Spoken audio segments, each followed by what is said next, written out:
Jeg er egentlig redd for ganske mye. Kanskje litt for mye. Du kan jo ikke gå gjennom livet og bare være lykkelig. Men det er kjedelig. Ja, men det er en del av hele pakka. Skal lage en bucketlist når vi kommer hjem. Salto. Tuni, det jeg prøver å si, det er at jeg skal gjøre alt for å passe på deg, ikke sant? Så da lurer jeg på om den der bucketlisten er så god idé. Hvis du blir med, så kan du få en godbit etterpå. Godbit? 1, 2, Jeg angrer allerede. 3.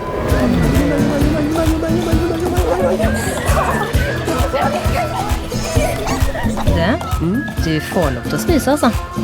Tror du dyr forstår mer enn det vi tror? Ja, men jeg tror ikke de forstår ord. Bare så dere vet det, så er jeg faktisk en stor valgtype. Bare ignorere den.